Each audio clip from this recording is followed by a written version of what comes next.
Good evening, my Real News Media TV family. Welcome back to the channel for another news update. And in the news this evening, Kartel now a free man. Dancehall star Vybz Kartel is free. The Court of Appeal ruled that he and the three co-accused should not be retried for murder. Freedom, a day before Jamaica celebrates Emancipation Day, camps on almost a 13-year journey of arrest, trial, convictions, and a successful appeal for Kartel and the Sean Storm Campbell, Andre St. John, and Kahira Jones. Jones, however, will remain in custody because he is serving a sentence in an unrelated case.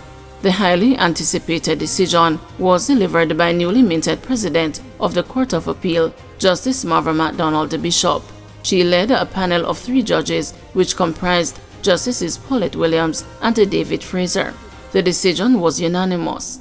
The men were charged in September 2011 and convicted in March 2014 of Clive Lizard Williams' murder. They were sentenced to life in prison in April 2014.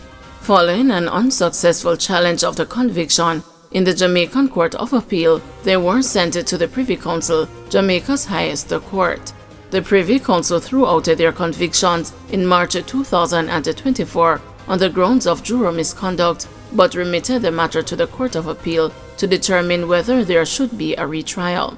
The top court said the trial judge should have dismissed the tainted juror, Livingston Kane, who was later found guilty of accepting a bribe to try to influence other jurors in the case. The Court of Appeal held 6 days of oral arguments on the retrial issue from June 10. The prosecution, led by Acting Director of Public Prosecutions, Claudette Thompson, argued vociferously for the men to be retried. They argued that the accused men must not be allowed to walk free based on a technical blunder or pretrial publicity, as there are sufficient safeguards in the criminal justice system to ensure that the men get a fair trial by an independent and impartial jury. The prosecution accepted that the men's constitutional right to a trial within a reasonable time was breached, but that there were remedies to address that. They also said the cost to be incurred should not be weighed too heavily, as no money can be placed on life regardless of the deceased's character. The defense, led by John Clark and Isaac Buchanan, argued that the men should be freed in the interest of justice, claiming constitutional breaches, pre-trial publicity, and the leaking of evidence from the trial. They stressed that the length of time that has elapsed since the incident is a factor that must weigh against ordering a new trial, especially since the elapse has resulted in the breach of the accused men's right to be tried within a reasonable time. They also argued that the ordeal suffered by the men, including Kartel's health challenges, must be factored in the decision not to have a retrial. Furthermore, they posited that it would be impossible to get a jury that would be able to disavow itself from the notion that the accused men somehow benefited from the action of the blunder with the jury. 4 men listed as persons of interest have turned themselves in, says the police. 4 of 14 men who were listed as persons of interest by the Kingston Western Police have turned themselves in to the authorities. They are Rashida Lyons, also known as a Guest, Ricardo Manning, also known as Rudy, Rajay Lewis, also known as a Piglet, and Andy Anderson. Lewis and Anderson were interviewed and released, according to the police. Detectives from the division's Criminal Investigation Branch has named these men after a turf war broke out between rival factions in Craigtown, Kingston. The turf war, which police say involves the Gaza and 110 gangs, has reportedly led to a wave of violence in the area, culminating in a double murder in broad daylight on Sunday. A 48-hour curfew imposed in the community on Sunday has been extended. Still being sought are Garfield Bolt, Roger Allen, also known as Fat F, Ted Berry, also known as Baz or King, Kadian Thompson, also known as Ino, Sajay Lewis, also known as Lulu, a man known only as a Pem, a man known only as a JJ, a man known only as a Chris, a man known only as a Bobo, and a man known only as a Spanky. Unidentified man's body found floating in Rio Cobre. The Spanish Town police are trying to ascertain the identity of a man whose body was found floating in the Rio Cobre in St. Catherine on Tuesday. It is reported that the body was spotted by passers-by about 4 p.m. in the vicinity of Dempsey Pen. Police personnel from the Spanish Town police station went to the scene. They say the partially nude body was clad in a white t-shirt. Fire personnel were summoned and the body was removed to the Archer's funeral home. The police are awaiting a post-mortem examination to determine the cause of death. Men fined after pleading guilty to having offensive weapons in public.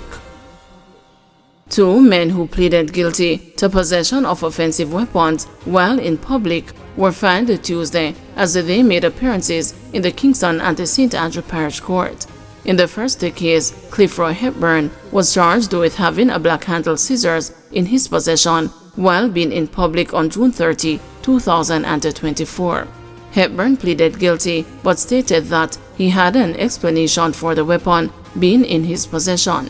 When Senior Parish Judge Paula Blake Powell permitted him to explain, Hepburn said he uses the scissors to cut up weed. On that day, it was a Sunday afternoon. I was going home and get pulled over in a taxi. The police told me to come out of the car, and the policewoman searched me, and she found the scissors. It was just a small scissors when used cut up weed because me smoke. I asked her a question saying, can I get back the scissors? And she replied with aggression, so me not fit talk to her. So she searched me and she started asking for my address. But it's like me I make mistake with my address. And she said, you are lie to me.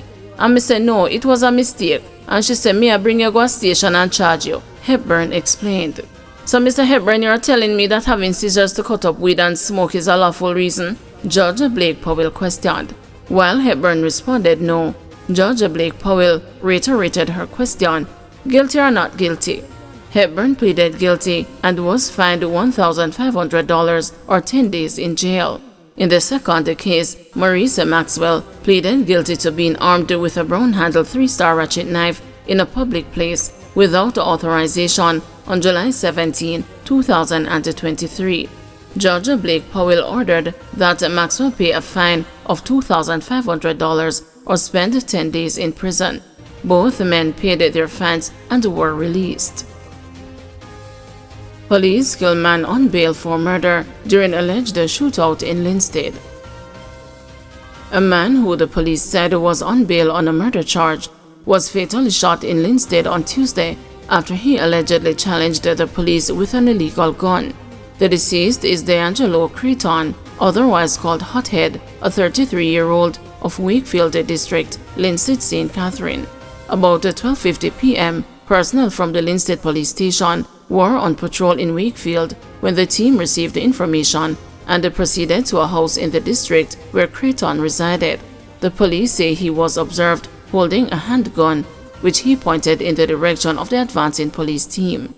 The team reportedly took evasive action and fired shots in Creighton's direction. When the shooting subsided, Creighton was seen with gunshot wounds, reportedly still clutching the weapon. The police say the weapon was a Taurus revolver loaded with 4 live rounds and 2 spent shells. Creighton was assisted to hospital where he was pronounced dead. The Independent Commission of Investigations has launched a probe into the matter. Jamaican fined after being caught with a gun in Barbados.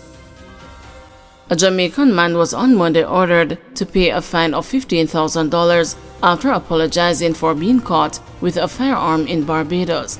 The High Court said if Oniki Oreen Reid fails to pay the fine, he will spend the alternative of 645 days in prison, which is the remainder of an 8-year starting sentence.